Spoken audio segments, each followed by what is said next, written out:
This is one of my favorite parts when we did last year. I've asked each of the panelists to pretend that they were now in the audience and they were asking themselves some questions. So they would have some really good questions for themselves. But before I ask them to ask themselves and each other questions, I'm wondering if there's anything that we can generate from the floor to start off. Really? Okay. David. I guess one of the first questions I would ask if I were attending a forum like this is what's the message I would take back if I were going back to my institution? What would I have learned and what would I try to stimulate discussion amongst my colleagues about? And I guess I'm wondering what you as an audience are taking back and what you are thinking of as the top priority for you in informing your colleagues of what you participated in today. That's a question to the audience, so we can get them rolling. Come on, someone. Be brave. I mean, one of the big issues often is you go to a conference and an event such as this, you hear lots of input from a diverse set of speakers with interesting approaches, and you are left wondering, how does this apply in my context, and how do I take it forward? And who do I speak to first, and what do I find important? And I guess I'm always curious to find out how people deal with that processing and what happens when they go back. So I'd be interested in hearing from some of you on that topic. Go ahead. Please go to the microphone. I'm doing Richard's job.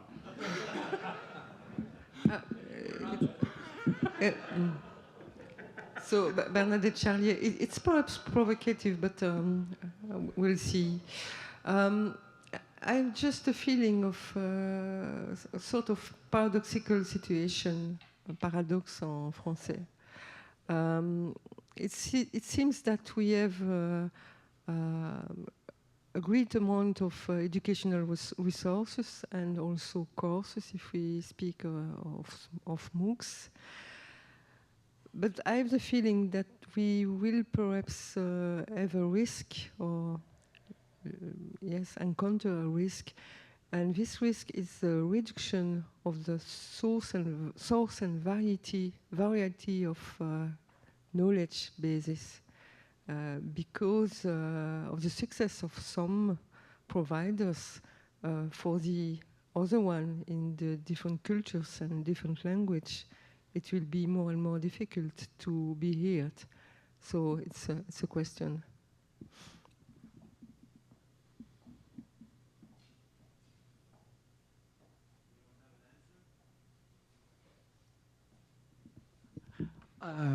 One way today that some international conferences maintain the concept of sustainability is to have like something like a Facebook page where the participant can continue the dialogue beyond the 2 days for this session.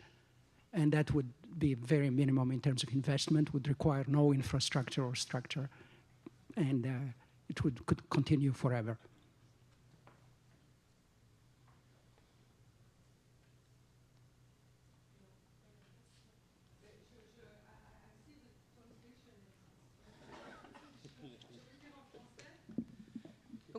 Moi, je pense que c'est un risque qu'on peut rencontrer. C'est une situation paradoxale, c'est-à-dire que avec l'évolution des sources d'enseignement ouvertes, avec les MOOCs, etc., on a l'impression qu'il y a de plus en plus de sources d'apprentissage qui sont offertes aux apprenants, mais aussi aux enseignants pour les réutiliser dans leurs cours, ou un peu partout dans le monde, y compris en Afrique.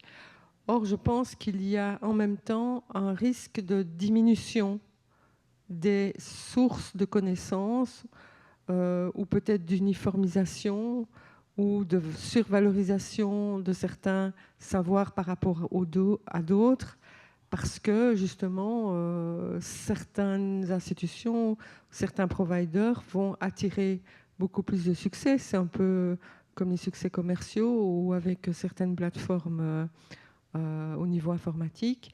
Il y a donc un risque d'appauvrissement de la diversité, à la fois au niveau des culturels, des sources de connaissances, des types de connaissances et bien sûr au niveau linguistique. Donc c'est une question. Je dis plus en français qu'en anglais, je m'excuse.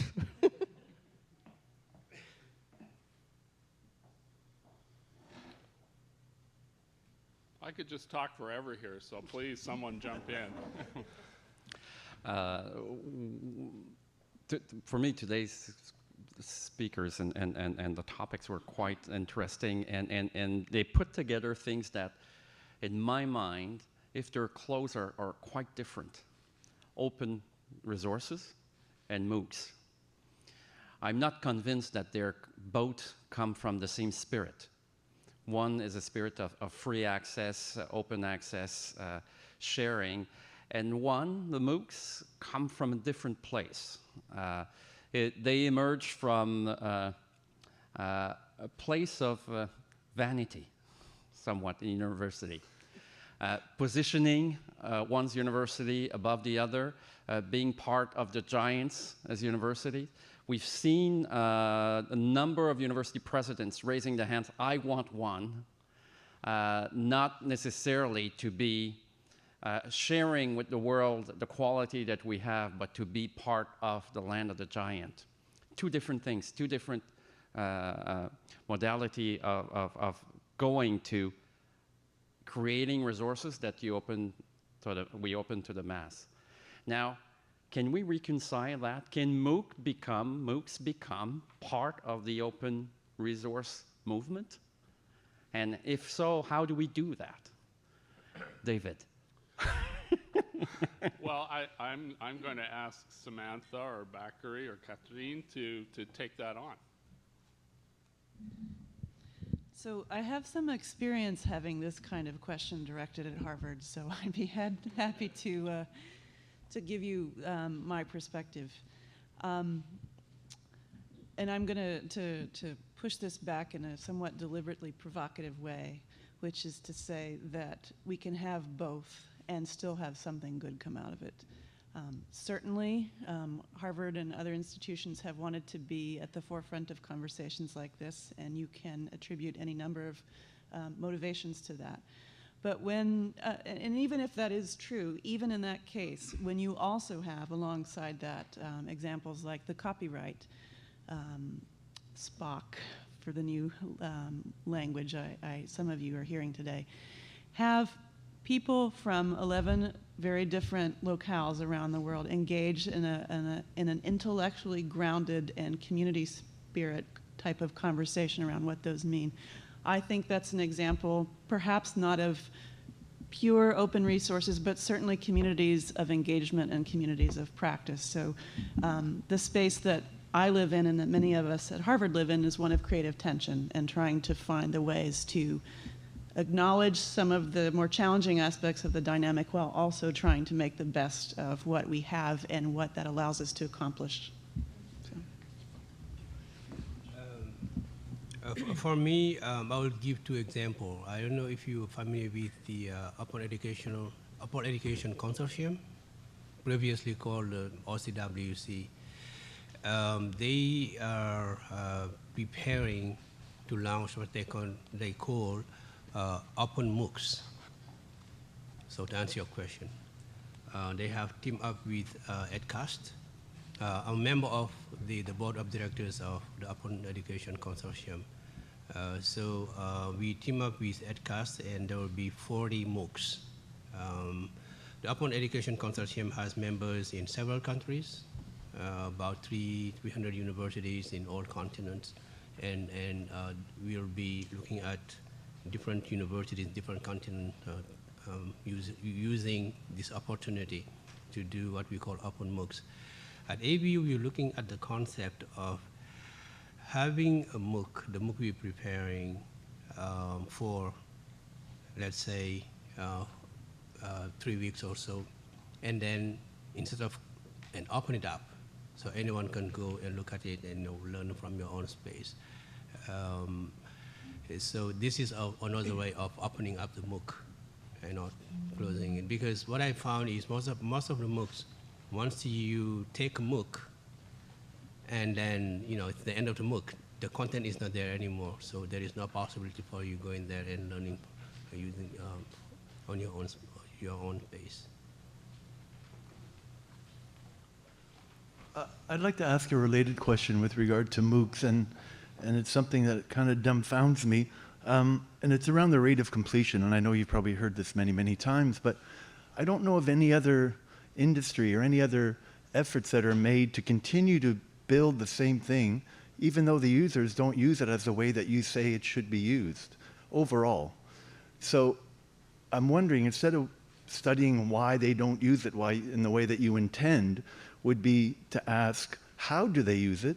And let's make that easier for them to use in a really open manner, rather than trying to contain it in a box that we call a course. 13 weeks, a logical kind of argument is made. People aren't using it that way. So why do we keep doing that, or keep wondering why, instead of maybe we should do something else with this? I mean, they're great resources, there's a lot of information, but people don't use them in the way that they're intended. And they continue to be, that intention continues to be replicated as that model. And I'm just wondering, am I crazy? Samantha spoke about that this morning, so maybe you could pick up that thread.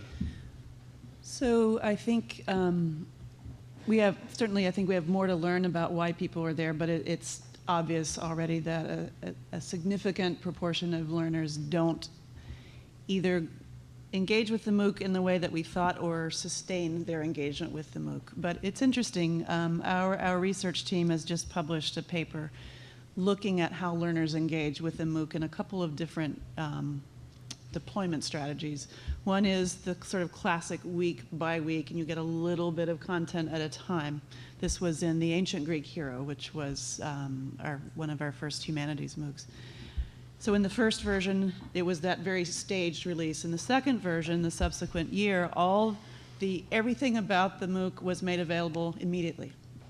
And the punchline here is that learners will take advantage of every bit of flexibility that you allow them. It didn't change the number of people who completed. It didn't actually decrease the engagement in the life cycle of the MOOC, but it was seemed to meet the multiple needs better and allow people to go in and engage with just what they wanted. So we having just been apprised of this finding, that's going to have some influence on how we roll these out in the future. In that response, I would just problematize the notion of a learner, because maybe they're not the learners in the traditional type of learners taking a course, but simply looking for pieces of information that are pertinent to them and what they're doing or what they need to do. So learners, I think, may be tilting the study in a way that maybe isn't going on either. So we've documented 5 types of, we're still calling them learners, maybe you call them participants, right?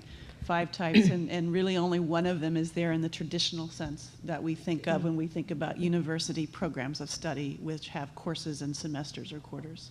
Yeah. I really think that when we look at what the learners do, they do very different things. We have noticed that some learners will just look at the videos and not go to the quiz. They are not interested in. Some of them will not just look at the video at all, and they will go to the quiz. Some of them want to look at the quizzes, look at the video at a faster speed than regular speed. I mean,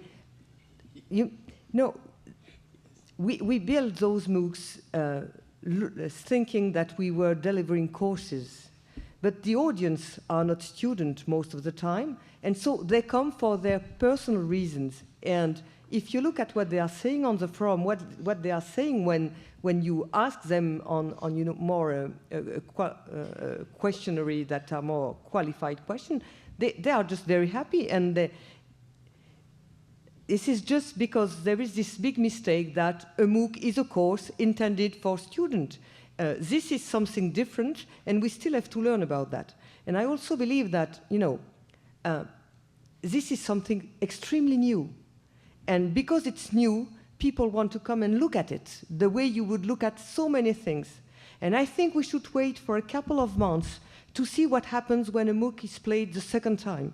I don't know, Samantha said something this morning with a course that had a huge number of students and that even has a larger number of students for the second time. In fun, these MOOCs that are running for the second time, they also have as many students as there's the first time. And I would really wait for a couple of months to compare what happens on the first session of the MOOC and the second session of the MOOC. And I am not sure at all that the retention rate and the dropout rate will be the same, because if people come again, there must be something there that we should analyze. And I think this is just so new and so experimental. Let's do it, let's see what happens, let's analyze what happened, and decide what should be done. Most of the data that's been collected from MOOCs to date is quantitative data and very little qualitative data, either phenomenological or ethnographic kinds of studies have been done. And it seems like that is a real open field for people to find out more by actually being a participant and talking about it themselves from a lived experience perspective and giving people outlets to do that. I have a grad student right now who's doing that in multiple MOOCs, and that's her approach. It's a phenomenological approach to find out what was happening, why was it done this way, how did I experience it, what that might mean for others. I think we need more of that kind of research too. We're certainly interested in that. One of our researchers, Justin Reich, has called what we did in our first year as fishing in the exhaust. Really just seeing what was left over and what we can learn about people based on the exhaust. And so we really need to have much richer areas of research. May I ask my question? So there's a theme that has that we've spent a lot of time thinking about and trying to get our heads around, and that was alluded to in many of the conversations today, and that's the concept of modularization. And I think it's related to your question. It's related to how we find the appropriate match between what different kinds of learners want and what we're able to do, and how they can mediate that themselves without sort of a top-down frame. So I'm curious to what degree you're thinking about modularization and what that might mean on the spectrum from a traditional university course that happens to be online to in discrete learning objects. Are you having conversations about what that means, informed by what we're seeing with MOOCs?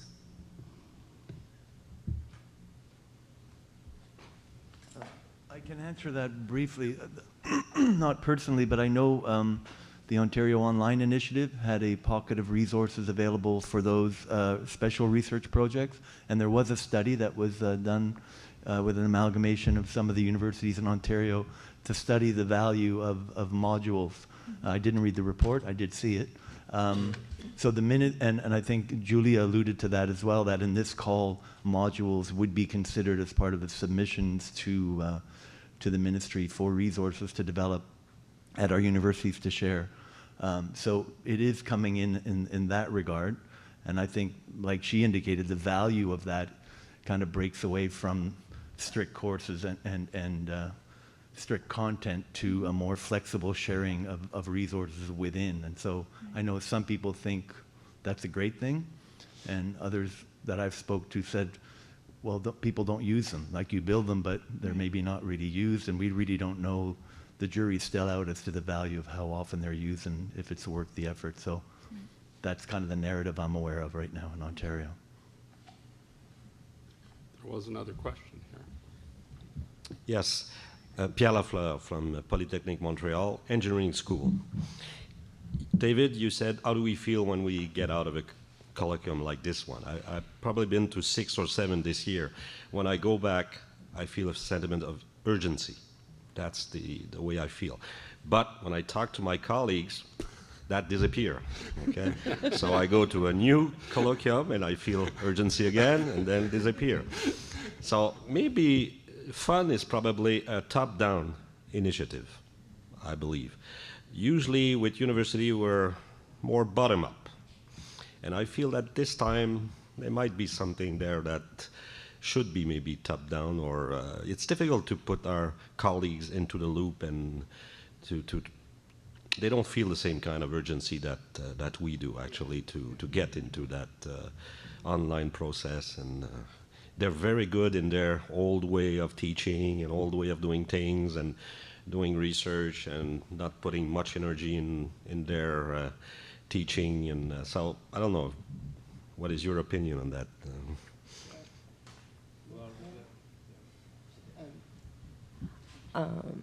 I don't think FUN is just a top-down initiative. Of course, there is a strong part of top-down because we decided to do it, and then the minister said, let's do it, and we did it. But, I mean, if the bottom-up initiative wouldn't have worked at the same time with academic in some universities that said, let's do it, with presidents saying, we put the money, we put the people to help you to do it, then, you know, that would be just an empty platform, a useless thing. So I really think that what did work in our French initiative was that we had, at the same time, a top-down initiative, but also many bottom-up initiatives in the institution. And if you look closely at those institutions, they share two things. First, the president or the director of the university, of the school, was really willing to do it, and then he was able to find out in his university or school some academic who were willing to play the game. And of course, today I think that the academic who are doing MOOCs are still the early adopters, are still the innovators. And what has to be done now is to make sure that this circle of professors telling other professors what they've been doing and students saying that this is a good initiative and all this would put more and more professors in this loop of creating things. But I don't think that a top-down initiative is sufficient to make it work, except if you have so much money that the money will drive but do you have money to... No, you have to start with early adopters, I believe. Well, I think it's a very interesting question. I feel like there is a bit of a disconnect between the universities and the population they are serving, especially the young people coming into universities. I can take the example of my son. He cannot do one thing at a time, for instance. And I know that he'll be bored just to sit for 10 minutes, someone talking to him. He has to do different things at the same time.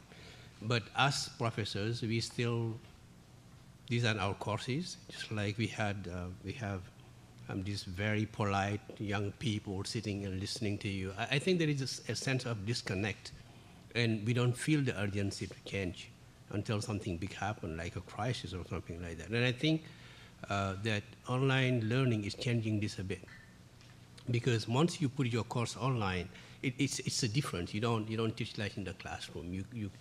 And there are values in teaching online and using computers and emails and stuff and things that we share mostly with the youth. But I think you're right. We, as universities, the ivory tower is still there. We are sometimes disconnected. And that may explain the dropout rates in MOOCs, because we still think in our mind that we still have these people who come and sit and take your courses as you're designing them. I don't know what the solution is, but I share your vision of the disconnect between academia and well, people we are trying to service. We had a discussion at the break, Catherine, and Rory, and myself, about the stars, and Christian, about the stars aligning sometimes. You get a policy decision made about money being available. You get a strategic direction set. A technical platform, in Catherine's case, was available and ready. And some strategies for engaging people who are willing to participate came together all at the same time. And those kinds of alignments happen 1 or 2 times in your career, I would think.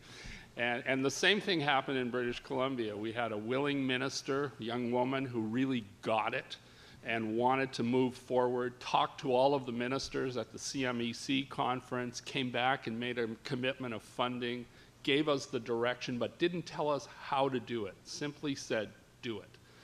So those kinds of alignments happen. It seems like in Ontario right now, you've got a $42 million opportunity that could be aligned, and I think it would be really cool if the alignment there fit some of the things we were talking about today. Emmanuel? Emmanuel Duplat. Alors, je vais essayer de parler pour les étudiants, parce qu'il y a le problème des étudiants, surtout en Amérique du Nord, c'est la dette étudiante. On a une dette qui s'envole. Et de vos expériences, on a parlé un peu d'argent aujourd'hui. Sur certains, c'est vrai que c'est toujours un petit peu expérimental, mais sur de plus longues échelles et de vos expériences, est-ce que vous pensez que vos systèmes, chacun, que ce soit les ressources ou les MOOC, puissent contribuer à baisser la dette étudiante et les frais de scolarité et tout ce qu'on pourrait attendre de systèmes de recyclage et d'ingénierie et tout le... Voilà. Moi, je pense que la question de la dette est une question très importante, beaucoup plus dans cette partie du monde qu'en Afrique. Mais je crois que, et c'était l'objet de ma question, la dame qui a présenté le projet en Ontario, je crois que les OER, ou bien les ressources éducatives libres, peuvent vraiment aider à baisser le coût de l'éducation. Et je pense que les gouvernements doivent prendre ça très sérieusement. Je ne vois pas pourquoi un gouvernement doit donner de l'argent public, des contribuables, pour développer des cours et que ces cours-là soient gardés. Parce que son projet de Open Textbook, c'est des projets, je pense, qu'on doit vraiment essayer de promouvoir. C'est comment mieux utiliser l'argent du contribuable pour baisser les coûts en éducation. Et je crois que les OER et les MOOCs peuvent en partie répondre à cela. Mais ça demande une volonté politique très forte au niveau du gouvernement et au niveau des établissements pour que cela puisse arriver. Bien peut-être un lobbying de la part des étudiants. Mais je crois que les cours en ligne, de façon générale, et le mouvement de l'éducation ouverte peut aider à baisser les coûts.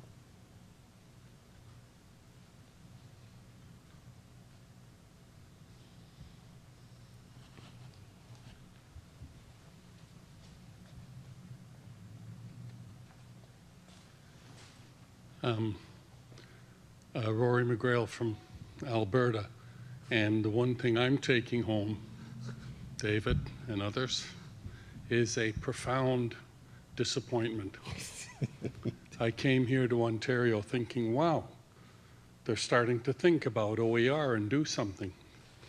We've been at it in the West for at least, 4 or 5 years now, pushing for this, and we finally got a major initiative, a memorandum of understanding with 3 Western provinces.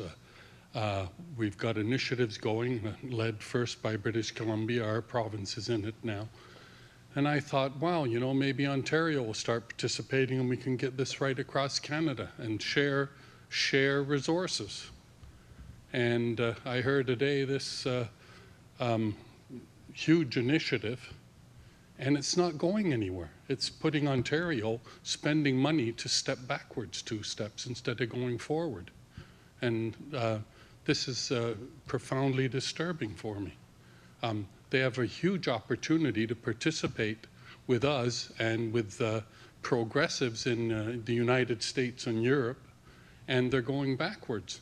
And it really is backward because David and I were in these learning object days 15 years ago when they set up the Cohere network in Ontario. From University of Waterloo led it with about 15 universities. And because of the licensing, they never really shared anything. Because you can't share anything. If there's all these separate licenses, they're so complex, you cannot share. And we found that with the EduSource, the national network financed by Canary in the early 2000s. And we beat around the bush on the intellectual property rights and who owns this and who owns that. But after discussing it to death, we finally realized, all of us, that it just doesn't work, all this sharing, unless you have an open license. Because the lawyers would get all the money in the universities. If you have 2 universities sharing and there's intellectual property, that's 4 problems. If a 3rd university comes in, that's not 4 more, that's 4 times the 4 problems. That's 16. Another one comes in, it's 4 times, I mean, it's exponential. So it's a huge error you're making in Ontario. I'm really disappointed, and I wish there was something somebody here could do about it and let the government know and the other people, because it's a waste of your money, and it's really wasting Canada's talent and its ability to go forward. Sorry I had to do my harangue for today. I had to keep him away from the plastic knives during the break. He looked like he might want to cut his wrists. It's at the Paris OER Summit in 2012, the Council of Ministers of Education was actually a bit of a naysayer with respect to the OER declaration that came out of Paris, and it was only through a lot of pressure from countries in Europe, Africa, and the United States that Canada actually signed on to the declaration. And currently that declaration sits with the ministries across Canada because, as you know, education is a provincial responsibility in Canada, and each ministry is signing off on whether they will support that policy, which essentially says if a targeted curricular resource is paid for with public funds, it should be open. The 3 Western provinces have taken the approach that they will support that initiative. And so with targeted funds, they will require an open license for anyone to receive the funds. I guess in my view and in Rory's view, this is simply a policy decision. It is, here is the money. If you want to avail yourselves of it to build a resource, retain the copyright for any use you want to do, but return on an open license for the funding. It seems fairly risk-free, actually. And most of the issue around open resources tends to stem from a misunderstanding of the role of copyright in intellectual property. A creator always retains copyright, but they can provide an open license for others to use. And that simple fact is often the point of blockage that creates a lot of difficulty. The University of Ottawa's Law School is one of the leading proponents in Creative Commons Canada. It's housed here in the Centre for Internet Policy and Public Information, cipic.ca. It's a surprise that we don't have more discussion about the opportunities around open and open licensing in Ontario. And I guess I simply advocate for you to inform yourselves and your colleagues about the potential benefits to them. End of sermon.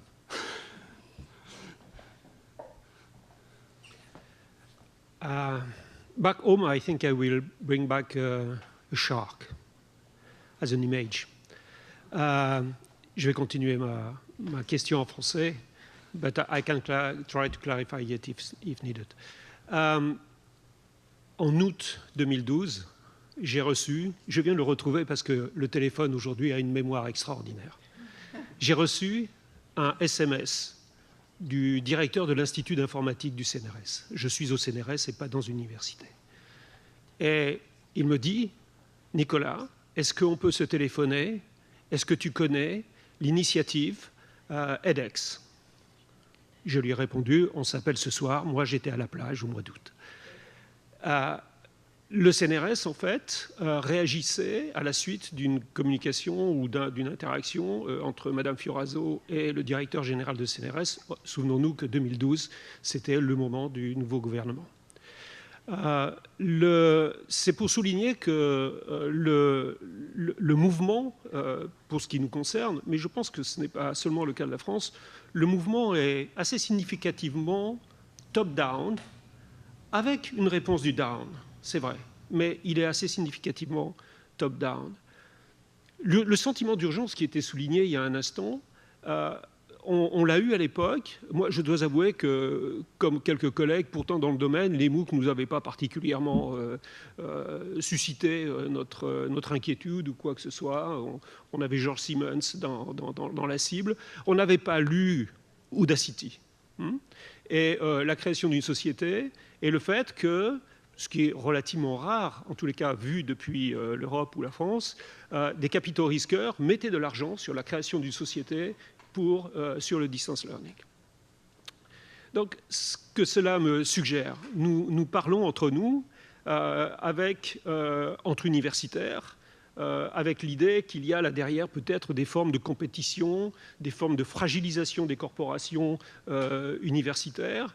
Mais peut-être y a-t-il, dans le sentiment d'urgence initial qui a conduit des ministères, des décideurs politiques à nous appeler à une réaction et à avoir une réponse sur le terrain des MOOC. Je pense à ce que le PFL, par exemple, d'une façon un peu différente, mais avec le même sentiment d'urgence, a rejoint le mouvement EDEX. S'il y a eu ce mouvement très rapide, un peu partout dans le monde, c'est qu'il y avait dans l'imaginaire ou dans la réalité le sentiment de quelque chose qui allait changer.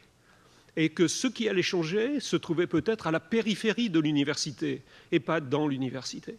Nous pouvons avoir peur du MIT et de Harvard ou de Princeton. Moi, je suis maintenant assez tranquille. Je veux dire, après tout ce que j'ai entendu, on va savoir trouver les alliances, les positions qui étaient gagnées ou quelques positions qui vont être acquises. En revanche, dans ce monde ouvert, il y a peut-être quelques requins. Qu'est-ce qui est en train de changer? Est-ce que ce qui est en train de changer, c'est ce dont nous avons parlé cet après-midi?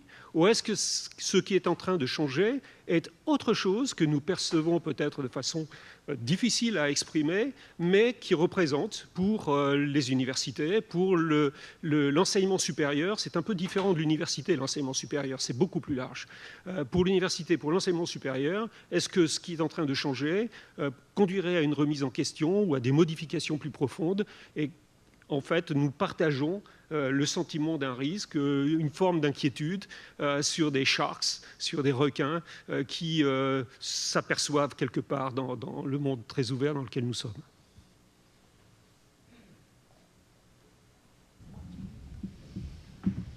J'entends vraiment tout ce que vous dites et je pense qu'il y a vraiment des questions à se poser. Si je prends l'initiative en France, depuis 3-4 ans, dans le domaine de l'informatique, il existe en France des structures qui ne sont pas des structures d'enseignement supérieur, qui sont des écoles nouvelles, qui sont des écoles qui sont faites par des start-upers qui se positionnent sur le champ de « je vais former des ingénieurs compétents dans le domaine de l'informatique ». Et l'école 42, si vous la connaissez, l'école Simplon, des initiatives comme ça, il y en a. Et donc, ce risque qui vient de l'extérieur, il est effectivement là. Dans le domaine de l'informatique, en tout cas en France, c'est déjà le cas. Il existe des structures qui accompagnent à l'acquisition de compétences pour acquérir des compétences du niveau ingénieur en informatique ou développeur en informatique, des jeunes qui... D'ailleurs, pour certains, étaient complètement exclus du système universitaire, exclus du système éducatif standard et qui trouvent dans ces écoles-là une renaissance. Hein, et ces jeunes qui sortent de ces filières-là n'ont pas de diplôme au sens académique du terme. Ils ont acquis un ensemble de compétences qui font qu'ils sont complètement employables, qu'ils trouvent du travail. Et donc, il y a là, effectivement, une forme de concurrence au système éducatif de l'enseignement supérieur qui est claire. Il me semble que la question, c'est est-ce que ça s'est développé parce que c'est un secteur un peu particulier, dans lequel il y a toute une agilité dans le monde des startups qui fait que des start-upers un peu visionnaires ont décidé de se lancer dans ce type d'initiative? Ou est-ce que ce type d'initiative peut se faire jour demain dans le domaine du droit, dans le domaine de la santé, dans le domaine du management et de l'économie? Et c'est une vraie question, et je pense qu'il faut qu'on se la pose de manière tout à fait légitime. Je suis assez d'accord avec vous. Moi, je pense que d'une façon générale, ce phénomène des cours en ligne, donc des nouvelles technologies en enseignement, amène un ensemble de changements. C'est très complexe.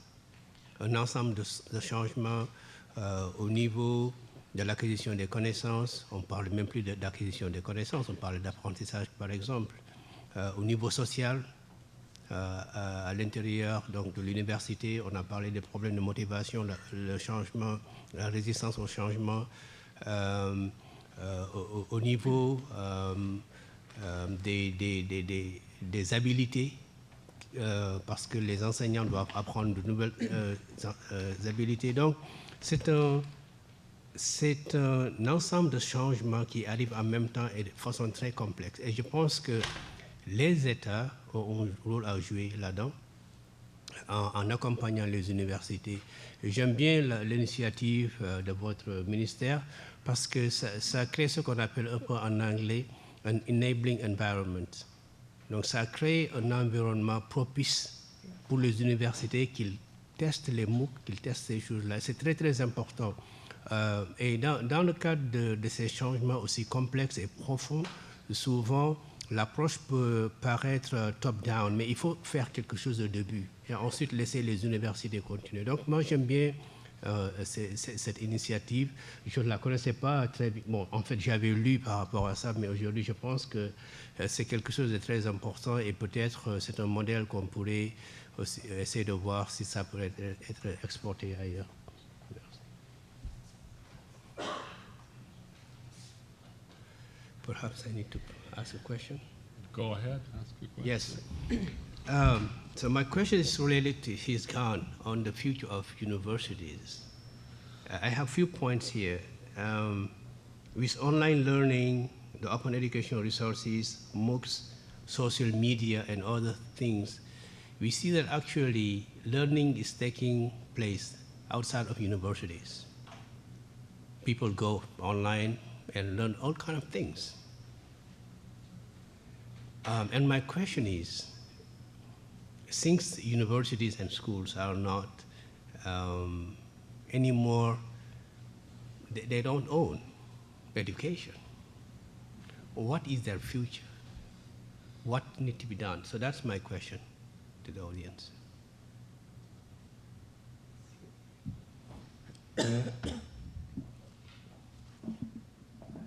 Je suis un peu têtue, mais on n'a pas répondu à mes questions tout à l'heure. En fait, elle a un lien avec ce que vous venez de demander.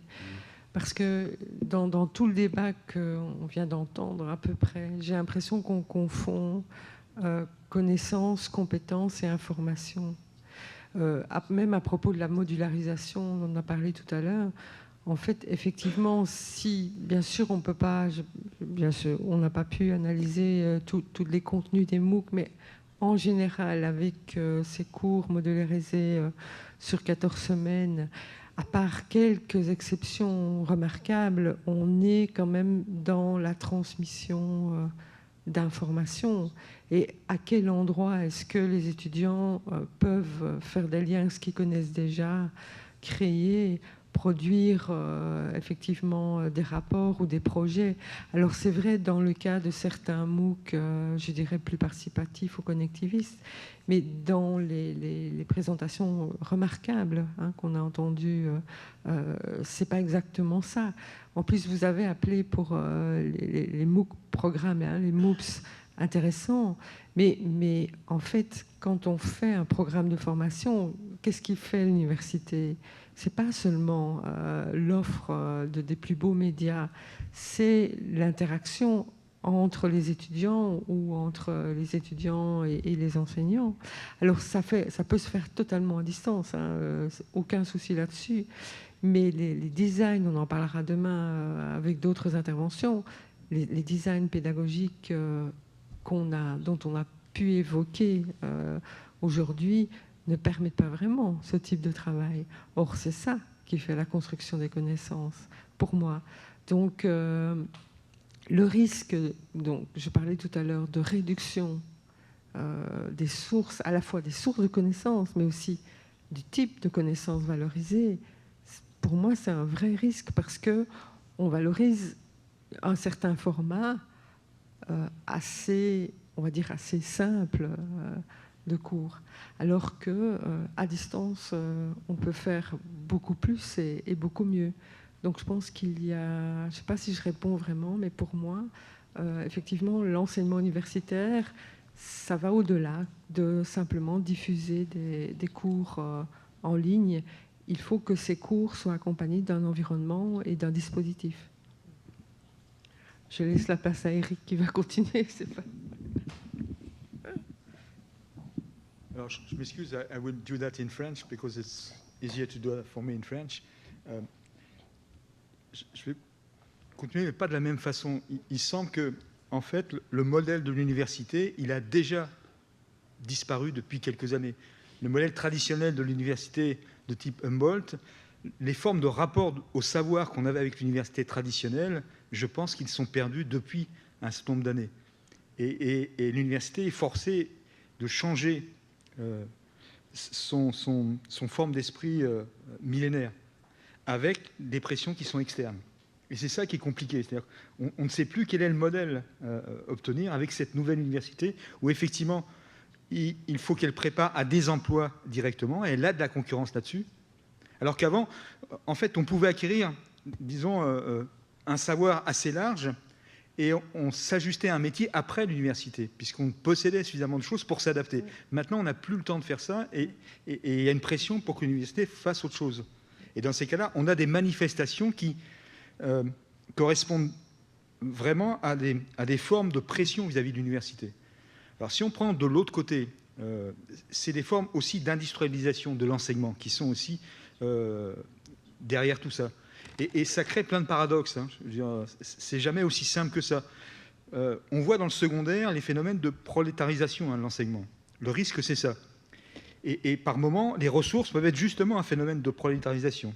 Si la profession, on prend l'enseignement comme une profession, si la profession enseignante n'a pas la maîtrise collective de l'ensemble de ses ressources, si elle vient d'ailleurs, c'est extrêmement, extrêmement risqué. Les phénomènes d'enseignement à distance pouvaient aussi renforcer un modèle plus industriel, faisant disparaître une certaine autonomie de l'enseignement aussi, ou de l'enseignant. Il y avait un certain danger, hein, et justement, les MOOC ont ce paradoxe, à la fois c'est très industriel, où ça investit pas mal de capitaux, en même temps c'est totalement artisanal, pour le moment. Mais on ne sait pas comment ça va se transformer. Et il peut y avoir un retour, dans certains MOOC, de la place justement de l'enseignant. Mais peut-être qu'il va redisparaître. C'est pour ça qu'il y a plein de phénomènes qui se déroulent en même temps et qui sont complexes à analyser. Mais je pense que le modèle de l'université, malheureusement, il a déjà changé. Ça, on ne peut rien y faire.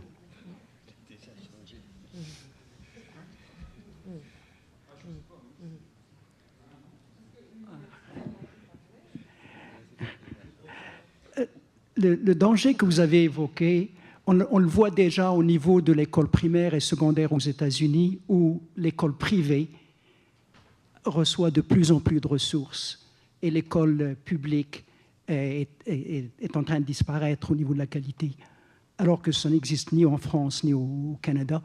Et autant qu'il y a des opportunités, parce que l'innovation n'est pas uniquement dans les universités, donc il y a de la place pour le privé, autant il y a un danger. Et l'idée, c'est de savoir comment gérer ce risque pour que, et ça prend un corridor de navigation que le législateur ou l'État puisse concevoir pour éviter les déboires.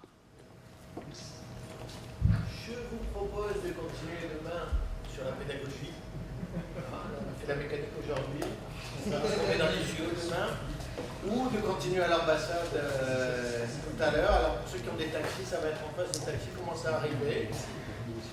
Et on vous dit demain, thank you for coming, thanks for participating in discussion, great discussion. Please come back tomorrow. We'll start around 8:45. 8:45. Demain matin. And thank you very much.